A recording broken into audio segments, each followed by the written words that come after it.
En primera plana, Carlos Herranz.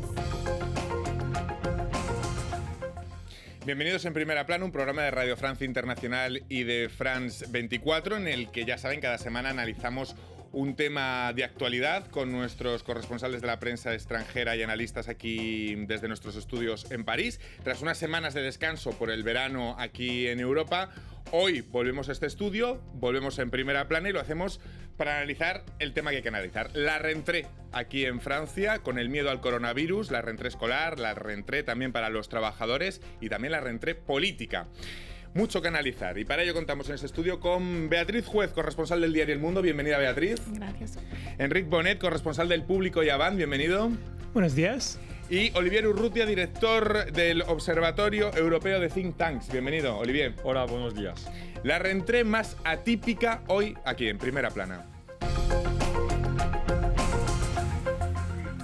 No es una rentrée muy al uso, todos con mascarilla, tanto en las escuelas como en las empresas, con miedo permanente a una segunda ola de contagios por el coronavirus, seguimiento casi a diario de cualquier noticia sobre una eventual vacuna y todo ello intentando una recuperación económica. De hecho, esta semana el gobierno francés ha presentado su plan de relanzamiento, todo ello coincidiendo con el inicio de las clases. Muchos interrogantes entre profesores, entre alumnos, entre padres y todo ello tras un verano en el que el gobierno francés, especialmente su primer ministro Jean Castex, ha hecho multitud de llamamientos para la precaución, para la responsabilidad ante el aumento de contagios, especialmente en algunas ciudades como París o Marsella. Vamos a ver cómo toda esta realidad la está tratando la prensa francesa.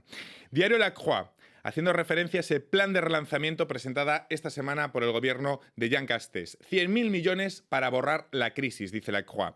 Libération ha llevado a su portada los múltiples retos que tiene el presidente Macron en esta rentrée, que pide, dice, Libération, confianza, tengo un plan.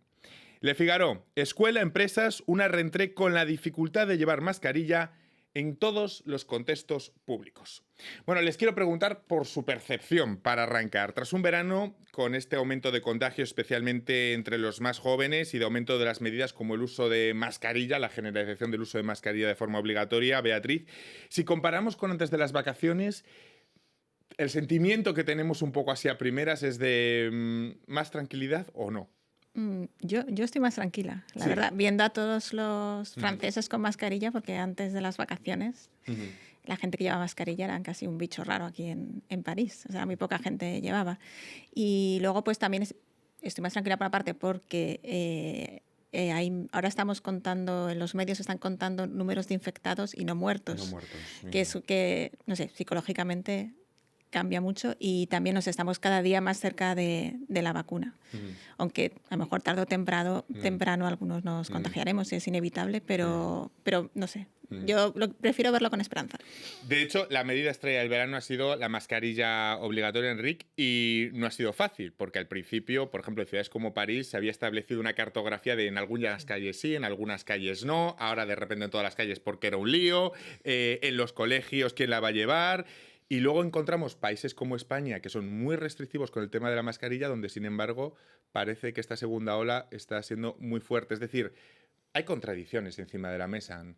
Sí, sin duda, porque la mascarilla puede ser una medida útil, pero seguramente no es la solución a todos los problemas. Sí. Porque de momento hemos visto, como va a suceder en España y quizás un par de semanas más tarde en Francia, que básicamente se están adoptando medidas generales para toda la población, ¿no? Pues mascarilla obligatoria desde hace unas 2 semanas aquí en París, en las calles. También desde esta semana, mascarilla obligatoria en las oficinas. Pero yo pienso que también tendrá que llegar el momento donde se focalicen, que quizás tendrán que ser medidas más quirúrgicas en las poblaciones más débiles. Por ejemplo, vimos en primavera, ¿no? Tanto en Francia como en España, donde hubo unos niveles de mortalidad muy elevados en las residencias de ancianos. Pues será muy importante si se adoptan las buenas medidas para evitar nuevos contagios en estas zonas. También, ¿no? Poblaciones de riesgo. Por ejemplo, aquí en París fue muy importante los niveles de mortalidad en la Banlieue, que es donde había muchas personas que tenían problemas para aislarse dentro de sus propios domicilios, para ser pequeños o a menudo precarios, ¿no? Pues yo creo que ahora probablemente uno de los desafíos del gobierno a partir de ahora no será solo estas medidas generales, generales, sino quizás medidas más quirúrgicas para focalizarse en distintos tipos de poblaciones de riesgo. Pese al recrudecimiento de casos durante este verano, para el gobierno francés el objetivo es hacer lo que sea con fin de evitar un reconfinamiento generalizado, un segundo reconfinamiento que sería brutal para la economía. Esta opción hoy por hoy, Olivier, está descartada, es algo que no está sobre la mesa, ¿no? Bueno, a ver, yo no voy a hablar como experto del coronavirus, ¿no? Hay que ser humilde con algo que no conocemos bien. Yo voy a hablar como ciudadano, como todo el mundo. Creo que de momento esa opción está descartada por varios motivos. Uno, el aspecto económico, obviamente, que ha causado estragos el primer confinamiento.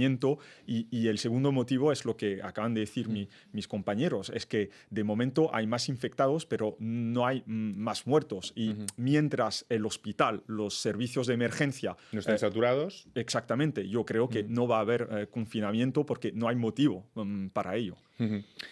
Sí, y ahora se están haciendo también muchos test, por ejemplo, los test masivos, test masivos gratuitos aquí en París han empezado a hacerlos esta semana. Entonces, no sé, se logrará encontrar los casos antes, lo que será, por lo que serán menos graves porque se podrá tratar antes el caso. Dice el gobierno que está realizando actualmente 830.000 test semanales con perspectiva de llegar estas próximas semanas al 1.000.000 de test semanales. El otro gran tema es la reentrée escolar, que ha generado polémica, pero el gobierno se basa en el argumento de que no se podía retrasar desde el 1 de septiembre porque retrasarla supondría aumentar la desigualdad. ¿Comparten el argumento? Sí, Enrique. yo creo que es una buena noticia de que los niños hayan vuelto a la escuela, de la misma forma que en Francia empezaron a volver de más o menos progresiva a partir de mayo, pues ahora que la reentrée haya empezado el 1 de septiembre es una buena noticia. Luego es cierto, yo creo que esta reentrée escolar, sobre todo respecto a la pandemia, muestra un poco el momento un poco paradojal en el que estamos en Francia, en que por un lado un poco se fueron adaptando un poco las medidas poco a poco y de hecho es una reentrée donde básicamente la gran medida más importante ha sido el uso de la mascarilla para los alumnos de 11 años y para todos los profesores, que antes no era el caso para los profesores de primaria, pero al mismo tiempo hemos visto como algunas medidas resultan un poco menos restrictivas de las que eran en mayo, ¿no? Porque de hecho una parte del dispositivo del protocolo que se ha utilizado era que ya hicieron en julio, cuando la enfermedad circulaba un poco y que luego lo han ido adaptando, ¿no? Pero que nos muestra un poco esta situación un poco de incertidumbre donde no se sabe muy bien si hay que adoptar medidas más restrictivas para evitar una circulación de la epidemia más rápida o al mismo tiempo poco a poco ir reduciendo esas restricciones para intentar normalizar la situación. Y conjugado con toda esta situación, la necesidad de relanzar la economía. Esta semana el gobierno francés presentó un plan de relanzamiento de un monto realmente histórico, 100.000 millones de euros, para que se hagan una idea tras la crisis de la deuda. El plan que sacó Francia, por aquel entonces el presidente Sarkozy, fue 4 veces inferior. Es decir, es un monto realmente importante. Se basa en 3 pilares, en la creación de empleo, la sostenibilidad ecológica y la cohesión territorial. Claro, es muy complicado enfrentarse a una cifra así en frío, pero ¿es lo suficientemente ambicioso dado las circunstancias este plan? Olivier, ¿cómo podríamos dar algún elemento para calibrar la importancia de una cifra así? Lo que tú has dicho es histórico, eso sí. Suficiente no sabemos. No lo sabemos aún, habrá que ver.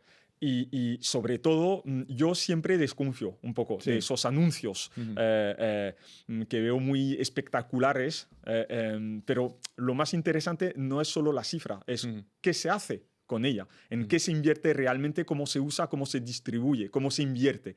De momento conocemos los 3 pilares, pero yo también lo que vi es que hasta ahora se ha ayudado mucho a las grandes empresas que no eran las que más necesitaban ayuda y se ha dejado un poco más de lado a muchas pequeñas empresas que sí necesitaban más apoyo. Con lo cual, yo me quedo a la espera de ver cómo exactamente se van a usar esos millones. También es muy diferente, por ejemplo, cómo se hizo en Estados Unidos, porque en Estados Unidos lo que hicieron fue mandar un cheque con la firma de Trump, con la firma de Trump y una carta de White House explicando por qué les mandaban el cheque para que la gente gastara, ¿no? Ahora Castex ayer dijo a los franceses hay que gastar, no ahorrar para relanzar la economía, pero que la gente gastara. Ahora, ¿qué es lo que pasa? Que la gente, como no tiene dinero, pues no gasta. Entonces, eso es una Pero claro, los franceses esos 100.000 millones no los tienen en el bolsillo. Si te dan, yo qué sé, 2.500 euros, pues te los puedes gastar en lo que sea, pero es como un concepto diferente, ¿no?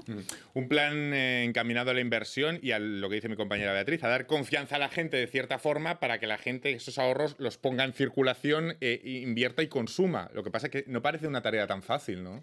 Sí, sin duda. Y aparte, como comentaban los compañeros ahora, uno de los aspectos, yo pienso, a subrayar de este plan, y que es lo que resulta un poco más extraño de este plan, es que está muy basado en la competitividad de las empresas, en la oferta, lo que se llama política económica de la oferta, que quiere decir es intentar mejorar la competitividad de estas empresas y a partir de esto reactivar la economía. Pero ahora lo que vemos, uno de los grandes problemas que teníamos ahora, es un problema de demanda, que es un poco lo que intentó hacer Estados Unidos en primavera. Es cierto que en primavera había el problema que había confinamiento, que la gente, aunque quisiera gastar, seguramente no lo iban a hacer.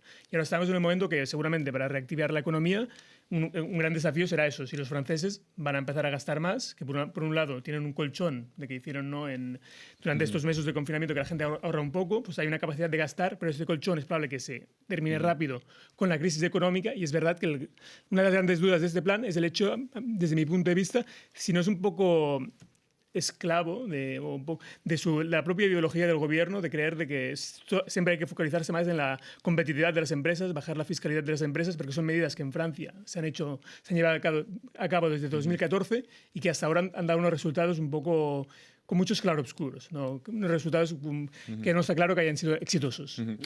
Habría que añadir a lo que dice Enrique, que además estamos enfrente a un tropismo francés, que es uno de los países que más ahorra. Es decir, hay una costumbre aquí que a la gente ahorra bastante. Entonces, obviamente, en periodo además de crisis y de mucha incertidumbre, la gente tiene todavía más miedo que en general, y exigirle ahora que se ponga a invertir cuando no lo hace en tiempos normales, yo creo que sí que aquí hay una dificultad cultural. Por hacer un poco de abogado del diablo por parte del gobierno, es verdad que a un gobierno y a un presidente en el que tantas veces se le ha acusado de liberal, de neoliberalismo, ahora de repente pone los millones encima de la mesa intentando corregir los errores que se cometieron después de la deuda de 2008 con una estrategia completamente distinta. Quizá la crítica tenga que ir en otro sentido, ¿no? ¿Qué se le puede hacer, Beatriz? Bueno, han protegido bastante a las empresas, ¿no? También haciendo lo que en España se llama ERTE y aquí chômage partiel, dando a los trabajadores, en vez de que la gente se fuese a la calle directamente porque cierran sus empresas, pues ha hecho un colchón, ¿no? Que en eso ha actuado muy bien en ese sentido. Y luego el gobierno argumenta que esta crisis puede acelerar una transición ecológica. No sé si ustedes confían en ello. Sí, no, esto es evidente que es otra parte muy importante del plan, de que hay unos 30.000 millones destinados a transición ecológica, que es algo que en 2008 prácticamente no existió. En esto vemos prácticamente un cambio de época y que se van a hacer muchas inversiones y que muchas de ellas parecen positivas, ¿no? En ese sentido sí que parece que el plan es más avanzado. En este aspecto verde, quizás la única duda sería de que es verdad que hay muchísimas medidas, hay 70 medidas de nivel de ecología, hay muchos sectores que quieren invertir, y hay la duda de si el hecho de invertir en tantos sectores será suficiente para que Francia pueda ser realmente un país puntero en estos sectores que parecen los sectores del futuro. Después de la pausa, les quiero preguntar por los otros temas claves de esta rentrée, entre otros el macrojuicio que se ha abierto en París por los atentados de Charlie Hebdo en 2015. Será a vuelta de la pausa.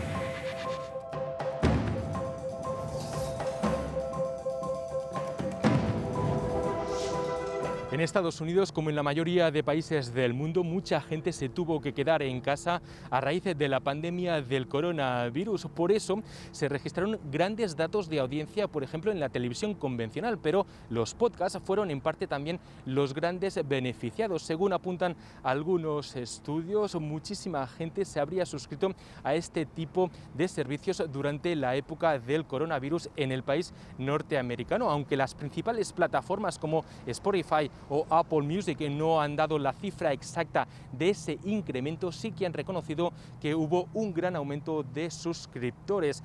Los estudios apuntan que el grupo poblacional comprendido entre los 12 y los 34 años serían los que más escuchan este tipo de contenidos, hasta 10 podcasts semanales, lo que pondría de manifiesto, dicen los expertos, a que es una buena alternativa tanto para los creadores de contenido como para el público en general.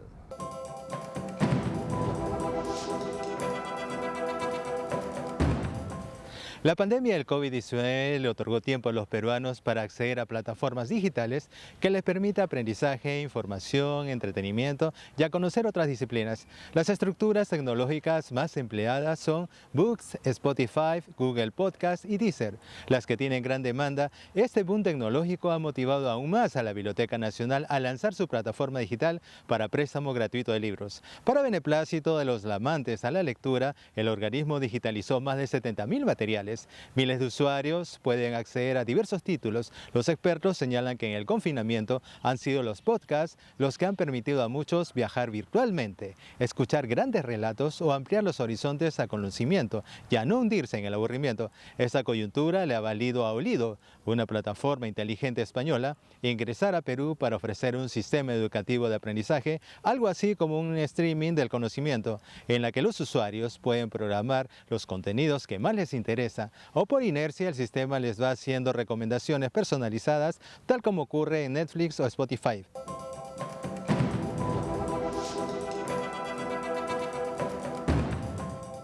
Este año ha habido una explosión en la popularidad de los podcasts aquí en el Reino Unido, con casi 7 millones de personas que escuchan este formato semanalmente. De acuerdo con el regulador de las telecomunicaciones, Ofcom, el podcast ha incrementado su popularidad 24% este año en relación al año pasado, y los géneros que son más escuchados son, en primer lugar, el del entretenimiento, seguido de comedia, noticias y actualidad. Además, durante una encuesta se descubrió que el 67% de las personas realiza otra actividad mientras escucha un podcast, cuando se traslada a otro lugar o mientras maneja, y los menores de 54 años prefieren descargar podcasts con video en la plataforma de YouTube. Entre los podcasts más populares en estos momentos se encuentran los de deportes, entre ellos uno que incentiva a las personas a correr de 0 a 5 kilómetros de manera gradual.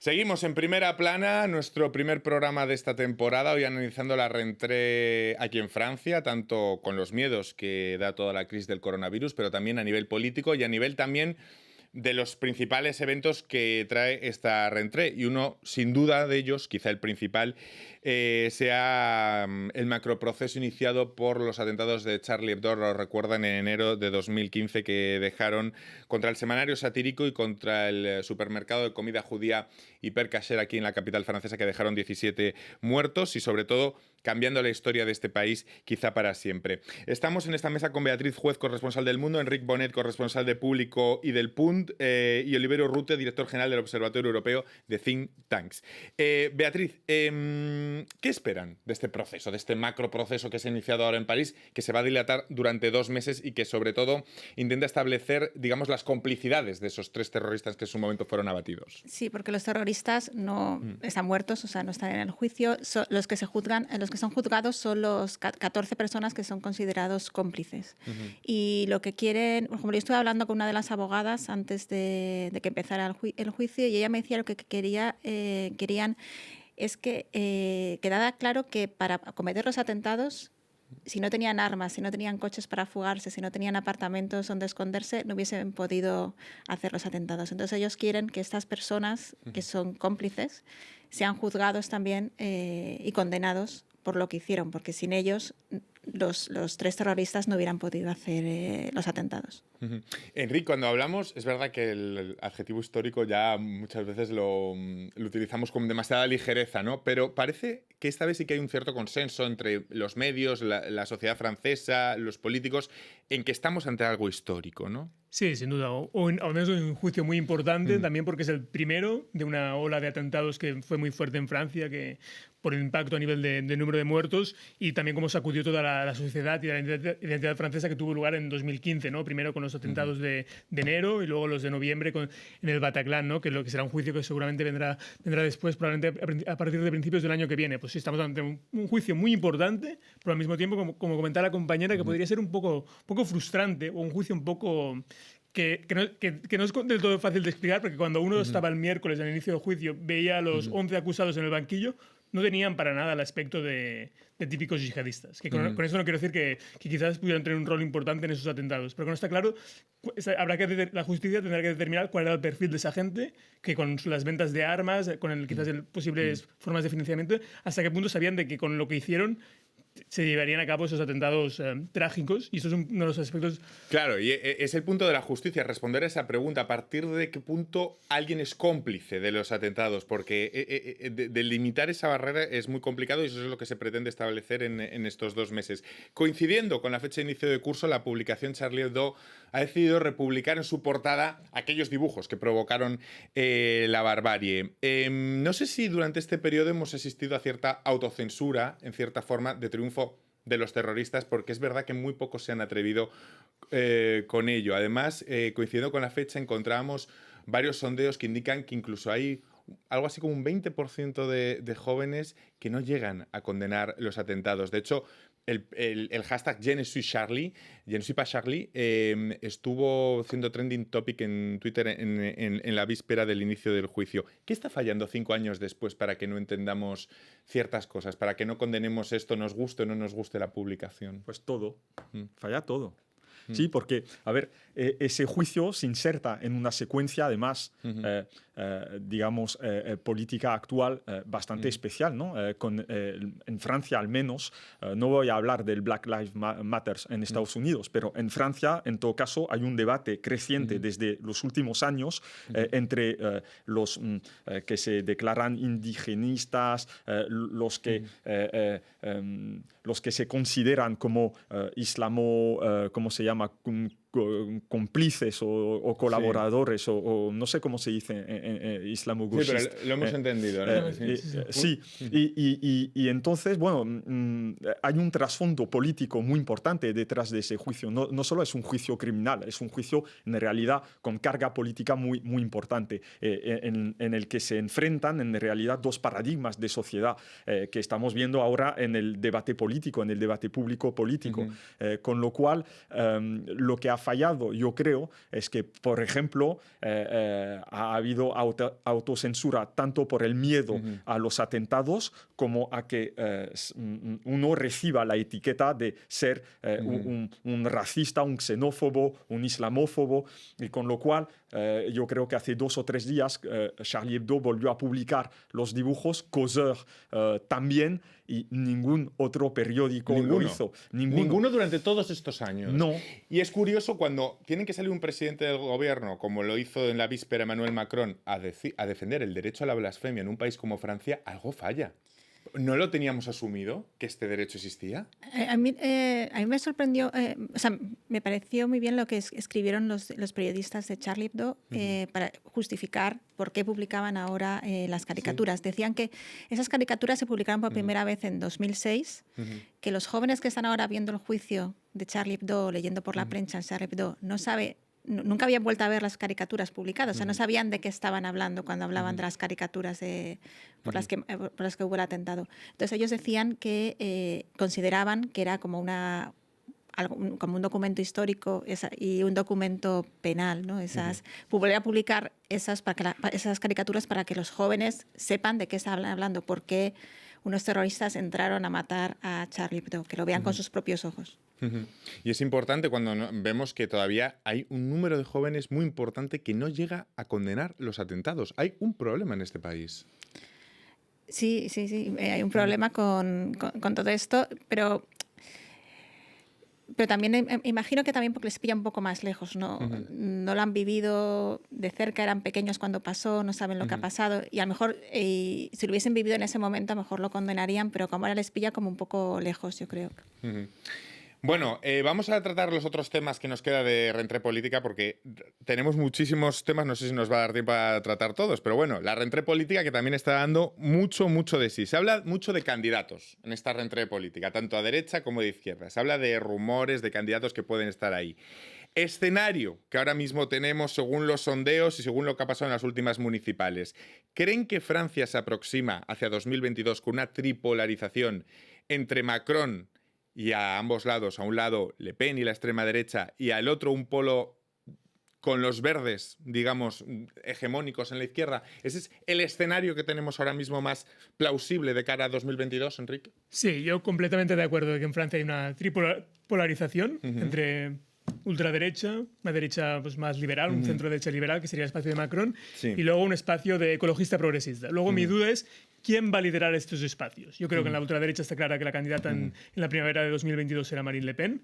Macron todo apunta a que se quiere presentar, aunque luego hay la duda de que si el que fue el ex primer ministro, Edouard Philippe, que ahora tiene una popularidad que se disparó en los sondeos, sí podría intentar disputar este espacio, aunque bueno, parece una hipótesis con la que hay algunas dudas. Y luego la cuestión de los verdes, la cuestión del espacio ecologista, muy importante. Los verdes sacaron muy buen resultado en las últimas municipales. Esto parece que los verdes van a subir, pero los verdes en Francia siempre han sido muy débiles en las elecciones presidenciales, donde sus candidatos siempre han obtenido resultados muy bajos, y ahora estará la duda si en este espacio donde hay otras formaciones políticas como los socialistas, la Francia insumisa, que a pesar de que se ha debilitado mucho, tiene un candidato potente con Jean-Luc Mélenchon, ¿qué pasará en este espacio? Si se va a presentar dividido, lo que le resta muchas posibilidades, o van a encontrar un candidato o una candidata de unidad, que esto podría cambiar algo para 2022. Esto que describe mi compañero Enrique es el panorama que tenemos, sobre todo a partir derivado de esas municipales, si lo recuerdan, antes de verano, donde triunfaron sobre todo los verdes y se hicieron con un gran número de alcaldías. ¿Y qué ha pasado este verano?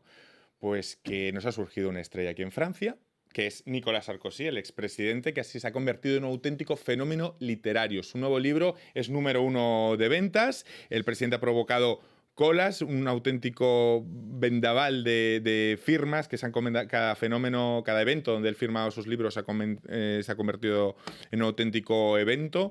Una figura omnipresente que siempre está ahí. ¿Le sorprende ese magnetismo de Sarkozy, Olivier? No. No. Una cosa, pero también hay que matizar. Los verdes también se han hecho con las municipales con unas tasas de abstención muy altas. Sí. Pero muy altas. Entonces, y también en un contexto anómalo. Sí. Ya, es decir, sí. claro. Y en un Entonces, contexto anómalo. no lo veo tan claro, pero bueno, con ellos. Pero bueno, y Sarkozy sí, porque es lo que comentábamos antes. Es un animal político. Es un animal político, tiene mucho carisma, como lo tenía Chirac, el presidente Chirac antes. Siempre ha salido un poco de las casillas clásicas de la figura del tecnócrata que tiene Hollande y que tiene un poco Macron también. Macron yo creo que ha gozado mucho de su juventud, pero Sarkozy realmente goza de una especie de carisma, de presencia animal casi en el escenario político muy importante. Y es además un personaje, digamos, muy discutido. Muy polémico, con causas judiciales. Y que polariza mucho, con lo cual se le odia o se le adora, pero no deja indiferente. No es un presidente normal, no fue un presidente normal y no es un jubilado normal. Ni lo quiere ser tampoco. Ni lo quiere ser. Ni lo pretende, Beatriz. No, a mí lo que me alucina mucho aquí en Francia es lo que venden los presidentes. Los presidentes y políticos venden 200.000 ejemplares. En España, no sé, yo creo que no. Si venderían como 10.000, así no creo que... O sea, Enrique, ¿te sorprende este magnetismo? No me sorprende, y yo creo que, bueno, como el compañero ha descrito muy bien la fuerza de Sarkozy, ¿no? Un animal político, aparte un espacio político, ¿no? Que de esta derecha republicana que se ha quedado huérfana. Se ha quedado huérfana, exactamente, después de 2017, ahora que muchos quizás votarán a Macron, pero que no lo terminan de sentir como suyo. Y luego otro aspecto también muy importante para explicar el fenómeno Sarkozy es la nostalgia, que es un elemento muy, muy presente en Francia. Sí. Incluso lo vemos casi con Hollande, que fue un presidente muy detestado, pero ahora cuando sacó un libro en 2018 que también tuvo un gran éxito literario, y esta nostalgia que ahora incluso en Francia se ve con Sarkozy, pero también incluso lo vemos ahora que estamos un poco en el año de Gaulle, porque hay distintas conmemoraciones de Gaulle, todo el mundo habla de Gaulle, y es verdad que la nostalgia es un sentimiento central que impera en la sociedad francesa. A partir de ahí, no sé si creen que es posible una candidatura a Sarkozy 2022 ante la inacción en la derecha. Yo creo que no, pero no soy Sarkozy y no ha hablado conmigo, pero también estoy de acuerdo con Enrique en esto, porque no hay que confundir la nostalgia, que ha entendido muy bien el espíritu francés, y la nostalgia es una cosa y otra cosa es que la gente se vaya a votar por Sarkozy. Y ya lo vimos en las últimas elecciones presidenciales, él se presentó y no ganó ni en su propio partido. Ni en su propio partido. Con lo cual, yo creo que se echa siempre de menos lo que ya no está y se critica o se quiere echar siempre lo que es presente. Entonces, no sé si Sarkozy realmente tendría un apoyo político tan importante como tiene ahora, de apoyo de simpatía popular. Pues ahí nos quedamos. No sabemos si se presentará 2022, pero desde luego ha conseguido ser el bestseller del verano, el expresidente Sarkozy. Muchísimas gracias a los tres y a todos ustedes. Hasta la próxima semana aquí en Primera Plana. Gracias.